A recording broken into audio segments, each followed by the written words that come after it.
যোৱা দিনকেইটা আমাৰ বাবে ব্যস্ততাৰে পৰিপূৰ্ণ আছিল। বিকাশৰ 12 দিন আমি 11 ডিচেম্বৰ তাৰিখে গুৱাহাটীত আৰম্ভ কৰিছিলোঁ আৰু এই 12টা দিনত উচ্চতৰ মাধ্যমিকত সুখ্যাতিৰে উত্তীৰ্ণ হোৱা ছাত্ৰ-ছাত্ৰীসকললৈ স্কুটি যোগান, উচ্চ মাধ্যমিক পৰীক্ষাত সুখ্যাতিৰে উত্তীৰ্ণ হোৱা ছাত্ৰসকললৈ আনন্দৰাম বৰুৱা বঁটা প্ৰদান, নৱমমান শ্ৰেণীৰ ছাত্ৰ-ছাত্ৰীসকললৈ চাইকেল প্ৰদান, মাইক্ৰ' ফাইনেন্স লোনত 50,000 টকালৈকে যিসকলে ঋণ দিবলৈ বাকী আছিল তেওঁলোকলৈকে নো ডিউজ চাৰ্টিফিকেট, তেওঁলোকৰ টকা আমি বেংকত উভতাই দিলোঁ। মহিলা মাতৃসকললৈ নো ডিউজ চাৰ্টিফিকেট আৰু তাৰ লগে লগে যোৱা প্ৰলয়ংকৰী বানপানীত ক্ষতিগ্ৰস্ত হোৱা লোকসকললৈ কিছু হ'লেও আৰ্থিক সকাহ। এই গোটেইবোৰ কৰ্মযজ্ঞ বিকাশৰ 12টা দিনত আমি সমাপন কৰিলোঁ। ইয়াৰ মাজতেই আমি প্ৰায় 20 লাখ লোকলৈ ৰেচন কাৰ্ডো আগবঢ়াবলৈ সক্ষম হ'লোঁ। লোকসভা নিৰ্বাচনৰ পিছত অসমৰ সমূহ জিলালৈ যোৱাৰ মোৰ সৌভাগ্য হোৱা নাছিল। এই সুযোগতে নগাঁও, ডিব্ৰুগড়, লখিমপুৰ, যোৰহাট, গোলাঘাট এই গোটেইকেইখন জিলাত একোবাৰকৈ যোৱাৰ সুযোগ পালোঁ আৰু এই সময়ছোৱাৰ মাজতেই চামুগুৰিলৈও গৈ চামুগুৰিৰ ৰাইজক বিধানসভাৰ উপনিৰ্বাচনত বিজেপি দলক বিপুল ভোটত বিজয়ী কৰোৱাৰ বাবে ধন্যবাদ জনোৱাৰো সুযোগ ললোঁ। নতুন বছৰ অহাৰ সময়তে আমাৰ আটাইতকৈ চিন্তাৰ বিষয় হৈ পৰে ৰোড ট্ৰেফিক এক্সিডেণ্ট অৰ্থাৎ যান-বাহন সম্পৰ্কীয় দুৰ্ঘটনা। এই যান-বাহনৰ দুৰ্ঘটনাই প্ৰতি বছৰে আমাৰ ৰাজ্যখনত প্ৰায় 3,000তকৈও অধিক লোকক মৃত্যুৰ মুখলৈ লৈ যায়। যি কাৰণেই হওক, কাৰোবাৰ অসাৱধানতাৰ বাবে, হেলমেট নিপিন্ধাৰ বাবে, মদ খাই গাড়ী চলোৱাৰ বাবে বা আন বিভিন্ন কেতিয়াবা ৰাস্তা ঘাটত অসুবিধা থকা কাৰণে বিভিন্ন কাৰণত প্ৰতি বছৰে প্ৰায় 3,000 লোকৰ দুৰ্ঘটনাত মৃত্যু হয়। চৰকাৰ গঠন কৰাৰ দিনৰ পৰা এই মৃত্যুৰ হাৰ কমাবলৈ আমি নিৰন্তৰ প্ৰয়াস কৰিছিলোঁ। এই বছৰটো আমাৰ বাবে এটা সফলতাৰ বছৰ আছিল। এই বছৰত আৰক্ষী, জিলা প্ৰশাসন, পৰিবহণ বিভাগ আৰু ৰাইজৰ অকুণ্ঠ সহায় সহযোগিতাত আমি যান-বাহন দুৰ্ঘটনাত নিহত লোকৰ সংখ্যা আজি পৰ্যন্ত 400 অৰ্থাৎ প্ৰায় 15% আমি হ্ৰাস কৰিবলৈ সক্ষম হৈছোঁ। অৱশ্যে নলবাৰীৰ কেবিনেটত যান-বাহন আইন পালনৰ ক্ষেত্ৰত আমি কিছু শিথিল হোৱাৰ সিদ্ধান্ত লোৱা বাবে আমি 20% লক্ষ্যৰ পৰা আমি 15% লক্ষ্যলৈ আমি অৱনমিত হ'লোঁ। তথাপিতো এটা বছৰত 400 জন লোকৰ জীৱন ৰক্ষা আৰু 15% মৃত্যুৰ হাৰ যান-বাহন দুৰ্ঘটনাত কমোৱাটো এটা আমাৰ সকলোৰে সামগ্ৰিক সফলতা বুলিয়েই আমি ক'ব লাগিব। এতিয়া মোৰ এটা বিশেষ অনুৰোধ, যোৱাকালি 25 ডিচেম্বৰৰ পৰা 15 জানুৱাৰীৰ ভিতৰত এই এটা মাহতে অসমত আটাইতকৈ বেছি যান-বাহনৰ দুৰ্ঘটনা হয় আৰু এই সময়ছোৱাতে অধিক লোকৰ মৃত্যু ঘটে। যোৱাবাৰ এই সময়ছোৱাতে গোলাঘাটত হোৱা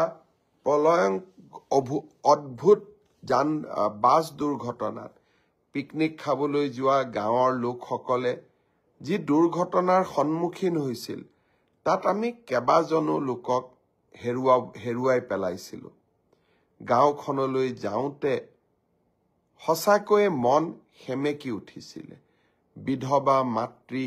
বিধৱা পত্নী, পুত্ৰক হেৰুওৱা মাতৃ আৰু নিজৰ পৰিয়ালজনক হেৰুওৱা পৰিয়ালবৰ্গৰ ক্ৰন্দনে আমাক সকলোকে সেমেকাই তুলিছিলে। পুৱতি নিশা পিকনিকলৈ যোৱা, ঘন ঘোৰ কুঁৱলীৰ মাজত গাড়ী চলোৱা, ড্ৰাইভাৰক মদ খাবলৈ সুবিধা দিয়া, এই গোটেইবিলাক দুৰ্ঘটনাৰ কাৰণ। আৰু 31 ডিচেম্বৰৰ নিশা মদ খাই গাড়ী চলোৱাৰ ফলতো বহু লোকে মৃত্যুৰ মুখত পৰিবলগীয়া হয়। অৱশ্যে যোৱা 3টা বছৰ মোৰ একান্ত অনুৰোধত, ৰাইজৰ সহযোগত আমি নিজকে বহু বেছি নিয়ন্ত্ৰণ কৰিব পাৰিছো। এইবাৰো মই আশা কৰিম 31 ডিচেম্বৰৰ নিশাটো আমি যাতে কোনেও মদ খাই গাড়ী নচলাওঁ। আপোনালোকৰ সহযোগিতা আকৌ এবাৰ কামনা কৰিম। কেইটামান প্ৰশ্ন মোলৈকে আহি আছে। মই যেনেকে পাৰো কেইটামান উত্তৰ দিবলৈ চেষ্টা কৰিম। মৃদুল বৰা, আপোনাক মোৰ পৰা কিবা সহায় লাগিছিলে আপুনি জনাব। মীনা গগৈ, আপোনাকো ধন্যবাদ জনাইছো। ৰূপম গোস্বামীয়ে ফেচবুক লাইভ চাই আছে, ধন্যবাদ জনাইছো। ৰুবি সিংহা ৰয়, আপোনাকো ধন্যবাদ জনাইছো। আতিক হুছেইন, আপোনাকো ধন্যবাদ জনাইছো। কেইবাজনো লোকে, টিকেন্দ্ৰ ডেকা, আপুনিও ফেচবুক লাইভ চাই আছে। উমাকান্ত বৈশ্য, গ্ৰেট মামা আপুনি লিখিছে, মই আপোনাক ধন্যবাদ জনাইছো। অংকুৰ নাথ, আপুনিও চাই আছে। ৰূপম গোস্বামী লিখিছে বিজেপি জিন্দাবাদ। হিমাংশু চৌধুৰীয়ে চাই আছে। মীনা গগৈয়ে চাই আছে। আপোনালোক সকলোকে ধন্যবাদ জনাইছো। বহু লোকে মোক প্ৰশ্ন কৰি আছে যে মিউচুৱেল ট্ৰান্সফাৰৰ পৰ্টেলটো কেতিয়া খুলিব। মিউচুৱেল ট্ৰান্সফাৰৰ পৰ্টেল অহা 1 জানুৱাৰী তাৰিখৰ পৰা আমি মুকলি কৰিম। এই পৰ্টেলটো কেনেকে চলিব? বহুতে মোক সুধিছে যে আমি মিউচুৱেল কৰা মানুহক ক'ত কেনেকে বিচাৰি পাম। এই পৰ্টেলটোত আবেদন কৰাৰ পিছত একে বিভাগৰ একে পে স্কেলৰ কৰ্মচাৰীৰ মাজত আমি মিউচুৱেল ট্ৰান্সফাৰ কৰাৰ বাবে প্ৰচেষ্টা কৰিম। এই পৰ্টেলটো প্ৰায় 2 মাহ জুৰি খোলা থাকিব, 1 জানুৱাৰীৰ পৰা 28 ফেব্ৰুৱাৰীলৈ। এই সময়ছোৱাৰ ভিতৰতে আমি আবেদন কৰিম, আমি ভেৰিফিকেশ্যন কৰিম। তাৰ পিছত আমি আপোনালোকৰ আবেদনবোৰ পৰ্টেলত স্বয়ংক্ৰিয়ভাৱে মিউচুৱেল ট্ৰান্সফাৰৰ বাবে মুকলি কৰি দিম। আৰু এটা কম্পিউটাৰ প্ৰণালীৰ মাজেৰে, স্বচ্ছতাৰ মাজেৰে এই মিউচুৱেল ট্ৰান্সফাৰ হ'ব। আপোনালোকক সোধা যাব, আপোনালোকে সন্মতিৰ বাটনটো টিপাৰ লগে লগে মিউচুৱেল ট্ৰান্সফাৰৰ অৰ্ডাৰ নিজে নিজে কম্পিউটাৰৰ পৰা ওলাই আহিব। ই কেনেকে পৰিচালনা হয়, যদি আপোনালোকৰ জানিবৰ কাৰণে আৰু অধিক ইচ্ছা আছে, সৰ্বশিক্ষা অভিযানত আগতে কাম কৰা বা বৰ্তমানে কাম কৰি থকা শিক্ষকসকলে এই পৰ্টেলটোৰ ওপৰত আপোনালোকক যথেষ্ট জ্ঞান দিব পাৰিব। অহা 1 জানুৱাৰী তাৰিখে এই পৰ্টেলটো আমি আনুষ্ঠানিকভাৱে মুকলি কৰি দিম। ইয়াৰ পিছত মোক সততে সোধা প্ৰশ্নটো হৈছে যে মুখ্যমন্ত্ৰীৰ আত্মনিৰ্ভৰ অসম অভিযানৰ 2য় পৰ্যায়ৰ আবেদনৰ প্ৰক্ৰিয়া কেতিয়া আৰম্ভ হ'ব। শ্ৰদ্ধা যুৱক যুৱতী বন্ধু বান্ধৱীসকল, মুখ্যমন্ত্ৰীৰ আত্মনিৰ্ভৰ অসম আঁচনিৰ জৰিয়তে আমি যুৱক যুৱতীসকলক ব্যৱসায় কৰিবৰ বাবে উদ্যোগ কৰিবৰ বাবে 2 লাখ টকা আগবঢ়াও আৰু যিসকলে MBBS ইঞ্জিনিয়াৰিং পাছ কৰিছে তেওঁলোকক আমি 5 লাখ টকা আগবঢ়াও যোৱাবাৰ আমি 25,000 যুৱক যুৱতীক ইতিমধ্যে 1 লাখ টকাকৈ আগবঢ়াইছো আৰু তেওঁলোকৰ গোটেই ব্যৱসায় উদ্যোগ কেনেকৈ চলিছে তাক সৰজমিন ভাৱে তদন্ত কৰাৰ পিছত 2025 চনত তেওঁলোকক আমি আৰু 1 লাখ টকা দিবৰ বাবে চেষ্টা কৰিম এতিয়া হৈছে নতুনকৈ আবেদন কৰা ইতিমধ্যে 1,54,000 যুৱক যুৱতীয়ে নতুনকৈ এই আত্মনিৰ্ভৰ অভিযানৰ বাবে আবেদন কৰিছে এই বছৰ আমি ৭৫,000 যুৱকক 1 লাখ টকা প্ৰথম কিস্তিত দ্বিতীয় কিস্তিত 1 লাখ টকাকৈ আগবঢ়াম ইতিমধ্যে যি 1,54,000 যুৱক যুৱতীয়ে পঞ্জীয়ন সমাপ্ত কৰিলে এতিয়া তেওঁলোকৰ বাবে আবেদনৰ সময় আৰু তেওঁলোকে অহা 1 জানুৱাৰীৰ পৰা আবেদন কৰাৰ সুবিধা পাব 1 তাৰিখে অহা 1 জানুৱাৰী তাৰিখে আমি এই আবেদনৰ পোৰ্টেলটো মুকলি কৰি দিম মিউচুৱেল ট্ৰান্সফাৰৰ পোৰ্টেলো মুকলি হ'ব আৰু সমান্তৰালভাৱে মুখ্যমন্ত্ৰীৰ আত্মনিৰ্ভৰ অভিযানৰ আবেদনৰ পোৰ্টেলো আমি 1 জানুৱাৰী তাৰিখে মুকলি কৰি দিম ইয়াৰ পিছত আৰু এটা বিশেষ কথা মই আপোনালোকক জনাব খুজিছো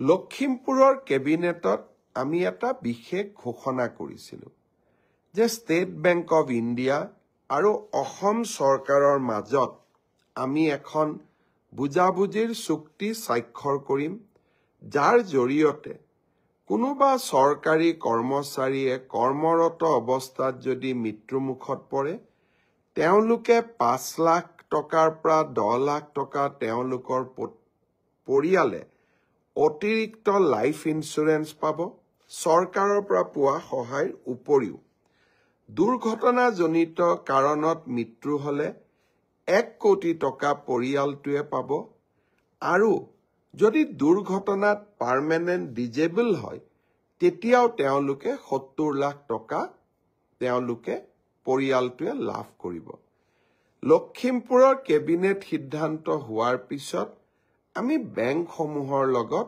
নিৰন্তৰভাৱে আলোচনা কৰিম অহা 1 তাৰিখে 1 জানুৱাৰী তাৰিখে নতুন বছৰৰ আৰম্ভণিতে state bank of India union bank of India আৰু আন কেইবাটাও বেংক য'ত নেকি আমাৰ চৰকাৰী কৰ্মচাৰীসকলে দৰমহাৰ লেনদেন কৰে তেওঁলোকৰ লগত আমি বুজাবুজিৰ চুক্তি স্বাক্ষৰ কৰিম অৰ্থাৎ 1 তাৰিখৰ পৰাই এই কেবিনেট সিদ্ধান্ত কাৰ্যকৰী হ'ব শ্ৰদ্ধাৰ অসমবাসী ৰাইজ মুখ্যমন্ত্ৰীৰ আত্মনিৰ্ভৰ অভিযান কৰ্মচাৰীসকললৈ জীৱন সুৰক্ষা আৰু মিউচুৱেল ট্ৰান্সফাৰ প্ৰতিটো প্ৰতিশ্ৰুতিকে বাস্তৱত ৰূপায়ণ কৰিবৰ বাবে আমি প্ৰতিটো মুহূৰ্তই কাম কৰোঁ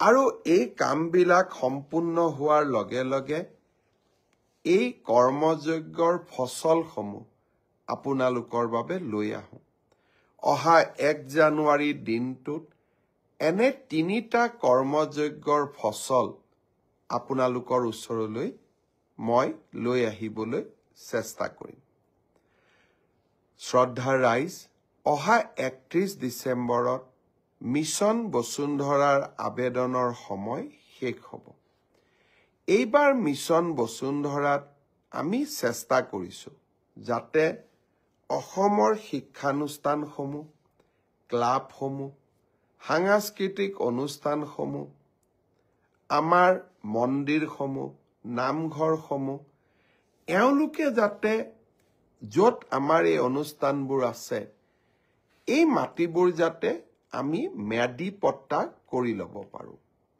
তাৰ কাৰণে আমি কেবিনেটত সিদ্ধান্ত লৈছিলো যে লগে লগে পঞ্জীয়ন নম্বৰটোও নালাগে যেতিয়ালৈকে আমি মিছন বসুন্ধৰা শেষ কৰিম অৰ্থাৎ আবলটনৰ বাবে আমি সাজু হম য'ত নেকি প্ৰায় ৮-৯ মাহ সময় লাগিব এই সময়ছোৱাৰ ভিতৰতে পঞ্জীয়ন নম্বৰটো সংগ্ৰহ কৰিলেও হ'ব আৰু পঞ্জীয়ন ল'বৰ বাবেও আমি চাৰ্টাৰ্ড একাউণ্টেণ্ট আদিৰ যি আগতে অডিট ৰিপৰ্ট লাগিছিল তাকো আমি বৰ্তমান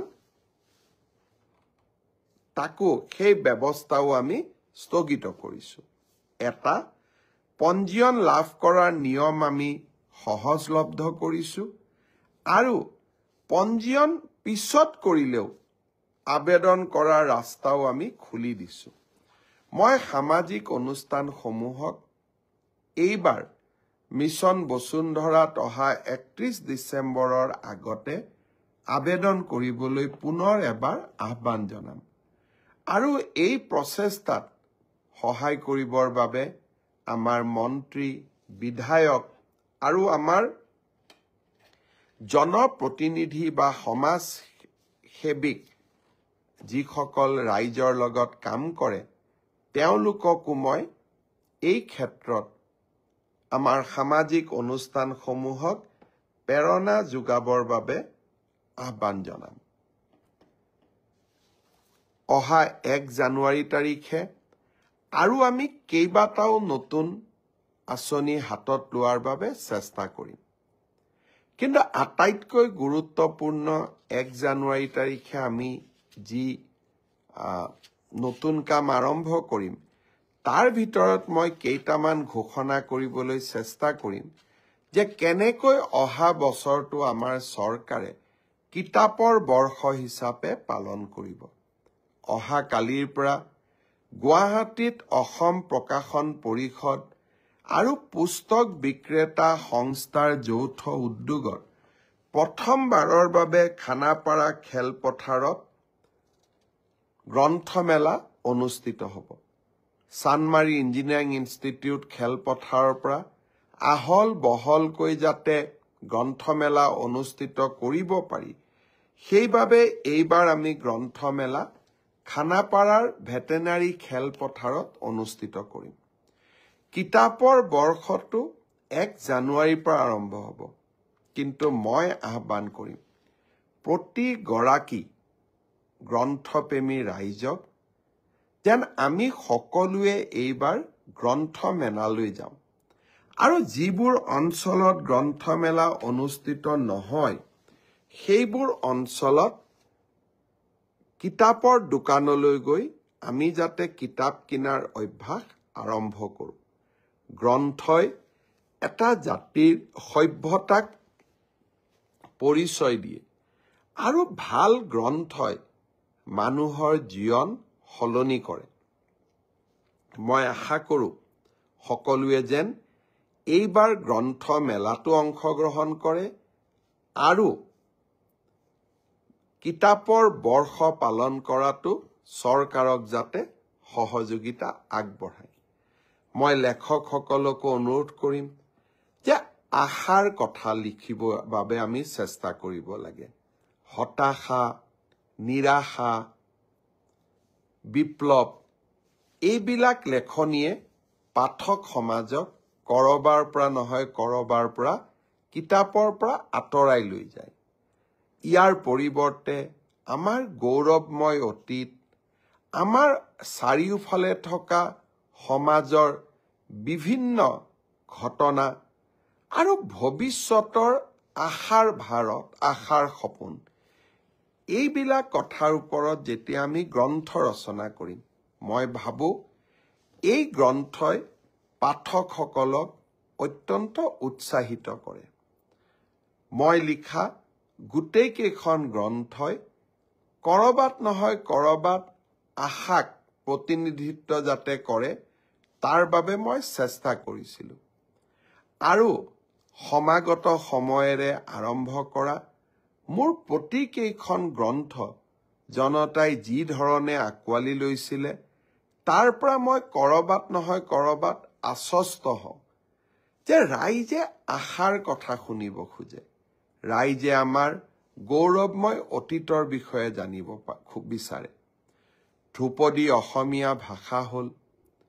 বহুত ল'ৰা ছোৱালীয়ে জানিব খোজে ভাস্কৰ বৰ্মা কোন আছিল, সম্ৰাট পিথু কোন আছিল, কানাই বৰশী শিলৰ লগত পিথুৰ সম্পৰ্ক আমি বহুতেই নাজানো।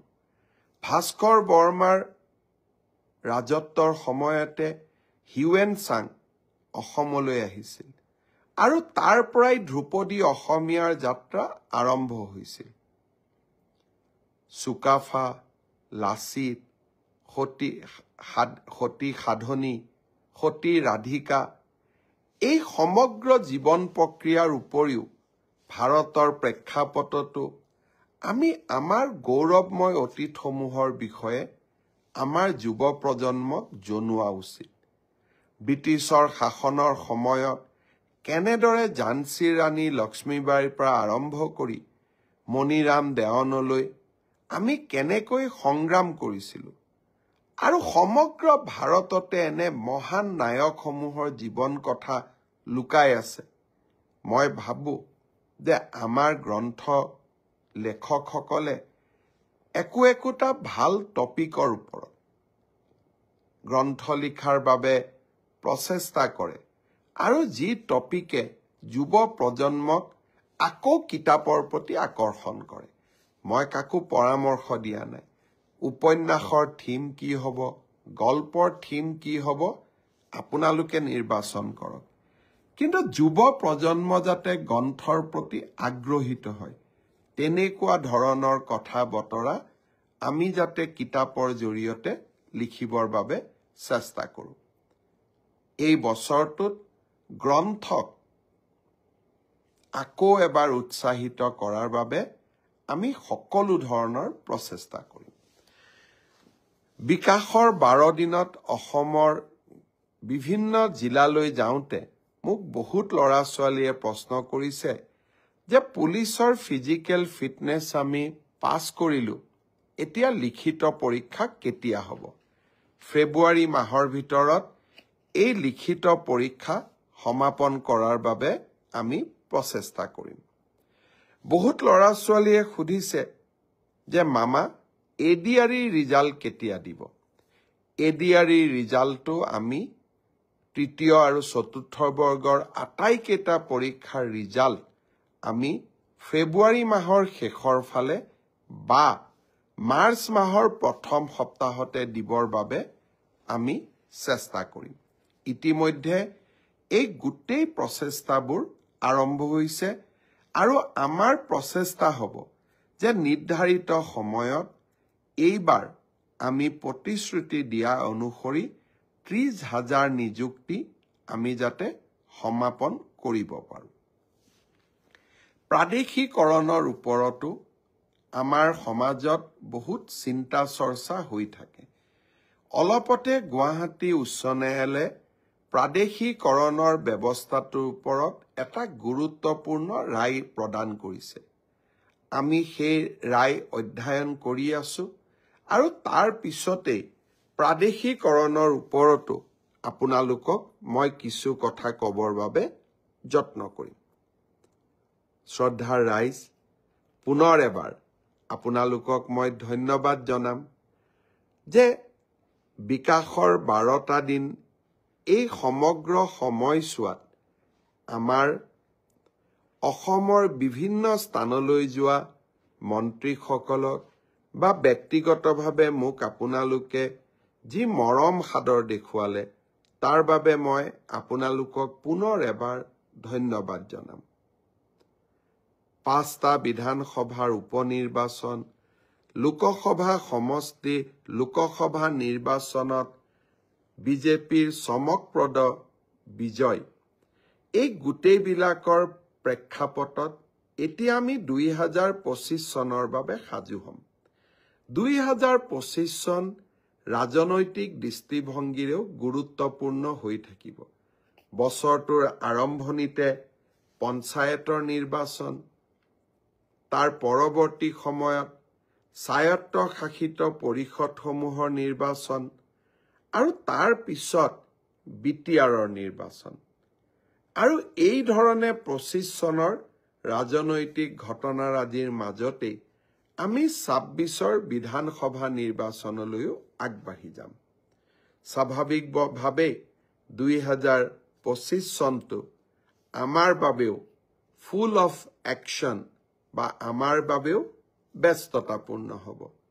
ৰাইজৰ মাজত এই বছৰটোত গৈ থকাৰ বাবে চেষ্টা কৰিম আৰু এই বছৰটোতে আৰম্ভণিতে এডভান্টেজ আছাম অৰ্থাৎ অসমলৈ বিনিয়োগ অনাৰ বাবে আমি বিনিয়োগ সন্মিলন আৰু তাৰ লগত ইনভেষ্টমেণ্টৰ লগত ইনফ্ৰাষ্ট্ৰাকচাৰ ইনভেষ্টমেণ্ট আৰু ইনফ্ৰাষ্ট্ৰাকচাৰ সন্মিলনখনো আমি 25 আৰু 26 ফেব্ৰুৱাৰীত আয়োজন কৰিম।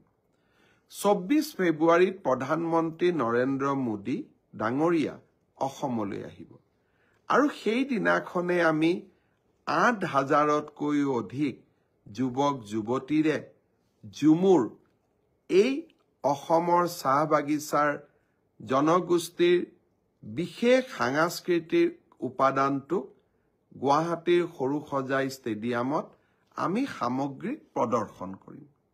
প্ৰধানমন্ত্ৰী ডাঙৰীয়া নিশা গুৱাহাটীতে কটাব আৰু 25 তাৰিখে আমি আমাৰ ইনভেষ্টমেণ্ট আৰু ইনফ্ৰাষ্ট্ৰাকচাৰ সামিটখন আমি মুকলি কৰিম। দেশ বিদেশৰ বিনিয়োগকাৰীসকলক আমি নিমন্ত্ৰণ কৰি পৰিৱৰ্তিত অসমৰ প্ৰতিচ্ছবিখন তেখেতসকলক দেখুৱাব খুজিছো। এসময়ত অসম গুলীকাণ্ড বোমা বিস্ফোৰণ আন্দোলনৰ কাৰণে বিখ্যাত আছিল। আজি এখন পৰিৱৰ্তিত অসম আমি সকলোৱে দেখা পাইছো। যোৱা 25টা বছৰৰ অস্থিৰতা ক'ব গ'লে তমসাই আৱৰি ৰখা অসম এখনক আমি এক নতুন দিগন্তলৈ লৈ যোৱাৰ প্ৰচেষ্টা কৰিছো। সকলোৰে মাজত মিলা প্ৰীতিয়ে আজি এখন নতুন অসমৰ কৰবাত নহয় কৰবাত প্ৰতিচ্ছবি আমাৰ ওচৰলৈ লৈ আহিছে। কেইদিনমান আগতে এখন মই সভাত কৈছিলো, অন্ধকাৰক প্ৰতিদিনে প্ৰতিনিধিত্ব কৰে আৰু নতুন অসমক সেমি কণ্ডাক্টৰে প্ৰতিনিধিত্ব কৰে। প্ৰতিদিন যুগৰ পৰা সেমি কণ্ডাক্টৰ যুগলৈ এই 25টা বছৰৰ পৰিৱৰ্তনক আমি ইনভেষ্টমেণ্ট ইনফ্ৰাষ্ট্ৰাকচাৰ সামিটৰ সময়ত আমি জনতাক আৰু বিনিয়োগকাৰীসকলক দুইটাকে দেখুৱাব বিচাৰিছো। আৰু জানুৱাৰী মাহত ময়ো মনতে থিৰাং কৰিছো যে বিনিয়োগকাৰীসকলক আকৌ এবাৰ নিজে লগ কৰি অসমলৈ বিনিয়োগৰ বাবে আহ্বান জনাম। আপোনালোকৰ পৰাও সহযোগিতা বিচাৰিছো। পুনৰ এবাৰ নতুন বছৰৰ শুভেচ্ছা জনালো। বহু কেইজনে মোক প্ৰশ্ন সুধি আছে, আমাৰ হাইস্কুল কন্ট্ৰেকচুৱেল টিচাৰৰ এপইণ্টমেণ্ট কেতিয়া দিব? কোনোবাই সুধি আছে আশা কৰ্মীৰ বিষয়ে দুআষাৰ কওক, কোনোবাই কৈ আছে অংগনবাদীৰ বিষয়ে দুআষাৰ কওক। সকলো কথা এদিনতে আমি নুশুনো, সকলো কথা লাহে লাহে পৰ্যায়ক্ৰমে আমি শুনি যাম আৰু আমি কৰি যাম। মাত্ৰ আপোনালোকে আমাক আশীৰ্বাদ দিয়ক, কাৰণ এজন মানুহে কাম কৰিম বুলি ক'লেও কৰিব নোৱাৰে। সম্পদ লাগিব আৰু জনতাৰ আশীৰ্বাদ লাগিব। আপোনালোকে মোক আশীৰ্বাদ কৰক, শান্তিৰ অসমত সম্পদো আহৰণ কৰিব পাৰিম আৰু জনতাৰ সমস্যাসমূহ সমাধানো কৰিব পাৰিম। পুনৰ এবাৰ আপোনালোকৰ পৰা বিদায় মাগিছো। অমৃত মহন্ত আপোনাক ধন্যবাদ জনাইছো, ৰূপম খালৈ আপোনাক ধন্যবাদ জনাইছো, দিব্যলতা বৈশ্য, ৰিয়া ৰয়, আপোনালোক সকলোকে মই ধন্যবাদ জনাইছো এই ব্ৰডকাষ্ট চাই থকাৰ বাবে। নতুন বছৰত মাঘ বিহুৰ আগতে আকৌ এবাৰ আপোনালোকৰ ওচৰলৈ ফেচবুক লাইভৰ জৰিয়তে আহিম। আজি ইমানতে সামৰিছো। সকলোকে নতুন বছৰৰ অলেখ শুভকামনা জনাইছো, অলেখ শুভকামনা। প্ৰতিজনৰ সংকল্প সিদ্ধিত পৰিণত হওক, প্ৰতিজনৰে সপোন বাস্তৱত পৰিণত হওক, অসমখন আকৌ এবাৰ উজ্বলি উঠক। আমাৰ সপোন আৰু আমাৰ সপোনে বাস্তৱত ৰূপ লোৱাৰ লগে লগে ৰাজ্যখনলৈ যাতে সমৃদ্ধি আহে, প্ৰতিজনৰ জীৱনলৈ সুখ আৰু সমৃদ্ধি আহে। আকৌ এবাৰ সকলোৰে হৈ নেদেখাজনৰ ওচৰত এটা শান্তি সমৃদ্ধিৰ নতুন বছৰ কামনা কৰি ফেচবুক লাইভ সামৰিলো। বহুত